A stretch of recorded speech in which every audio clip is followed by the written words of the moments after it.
All right, here is my audience.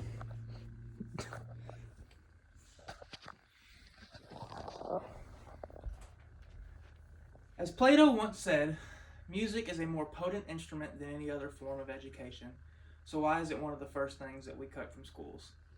Hello, my name is John Davidson, and today I am here to persuade you that music education should be mandatory in grades K through 12 because it provides students with outlets for cognitive development, emotional growth, creativity, and academic advantages. Growing up, music education was not something that was super available to me. However, when I started to play guitar when I was around 16 years old, I saw positive improvements in all of these areas in myself. My speech is going to be broken down into four sections using Monroe's motivated sequence. First, I'll be talking about the need and addressing the problem. Second, I will be talking about the satisfaction step, which is what we should do. Third, I will be talking about the visualization step and what this will look like if we do make this change and if we don't make this change. And then the fourth, I will discuss actions that we should take to bring this idea to reality. I hope that by the end of my speech, you understand the importance of music education in grades K through 12. Let's begin. First thing that I want to talk about is the need. Many students go through 13 years of school without ever learning an instrument or understanding music's impact. This deprives students of cognitive development, emotional growth, creativity, and academic advantages. Students need music education so that they have a healthy way to express themselves and outlets to all of these things that I've listed. The first thing that I want to talk about is music can help combat depression and other sorts of mental disorders. A study was done, Dr. Michael Mosley talked about on a BBC podcast that he talked about a study that was done where 45 men and women who were using mental health services were randomly divided into two groups, and one group was assigned to playing the drums for 90 minutes a week, and the other group was assigned to a control group. The study lasted around 10 weeks, and after the end of the 10 weeks, the students who were assigned to the drum group saw a significant fall in anxiety levels. I sort of have personal experience with this. When I was growing up, or when I was around 16 years old, I had a lot of anxiety and depression, and around that time, I picked up the guitar myself, and after I had gotten consistent with practicing and making it part of my routine, I saw my levels of anxiety and depression decrease significantly as well. The second thing that I want to talk about is how music enhances cognitive ability. Another study that was done by Geohegan and Mitchell Moore, where 35 students were put into a musical group and 39 students were put into a control group. The study lasted around 10 months, and at the end, the students in the musical group tested higher in mathematics and other sorts of various subjects.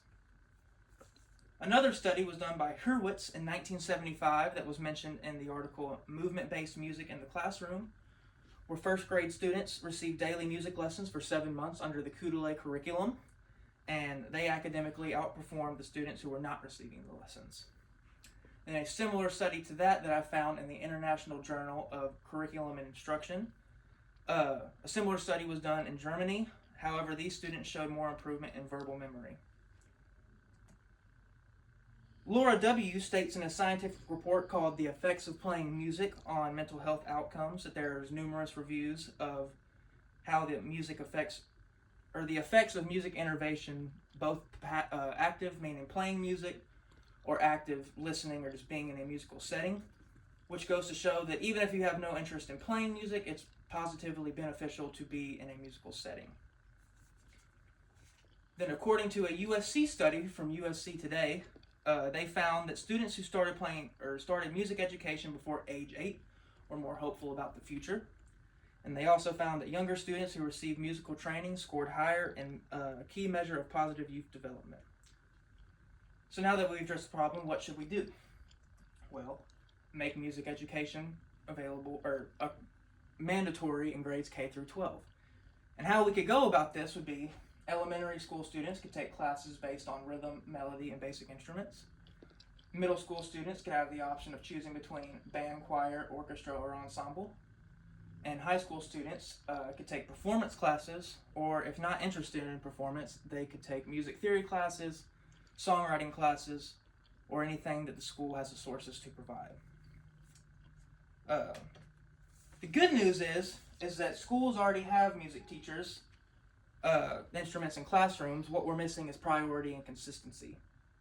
As of right now, music education is sort of treated as optional or only available for certain grade levels. Now that we've discussed what we need to do, let's talk about what that would look like. Students will be given opportunities to healthily express themselves. They would be given a creative outlet, and they wouldn't miss out on an important tool in building focus, motivation, and well-being. Jamie Jers from the California State University of Monterey Bay states in an article called "The Consequences of Cutting Music Programs in K-12 Public Schools" that if music is not made mandatory, students will feel their interests aren't of importance, students won't have that as an option of a way to express themselves, and if they lose their creative outlet, they will lose a large amount of who they are. Some of my personal concerns include more schools will keep cutting music programs to save money. Students who can't afford private lessons or extracurriculars they'll miss out completely, and students will lose one of the most powerful tools for building focus, motivation, and well-being. Back to Jamie Jers, if music is made mandatory, every child has a chance to express themselves from a young age. Students will discover confidence they never knew they had. Hypothetically, a shy teen will join choir and find their voice not just musically but socially. And schools become places not just for test taking but for real human development. As I bring this to a close, I have now discussed with you the reasons why schools should make music education mandatory in grades K through 12, which are cognitive development, emotional growth, creative outlets, and academic advantages. And now I encourage you to take action. If you're a student, I encourage you to talk to your teachers, your principals, or your school board representatives. If you are a parent or a community member, I encourage you to attend meetings and advocate for stronger music programs. And if you're any of the above, I encourage you to start petitions to keep music programs that are currently alive still alive, because it is hard to ignore something when it is constantly being talked about. You don't have to be a musician to believe in the power of music. You just have to believe that every student deserves the chance to be heard. Let's make sure that they don't ever graduate without understanding the music inside of them. Because when we give kids music, we give them so much more than just a melody. We give them a voice, a purpose, and a future. Thank you. And here is my audience again.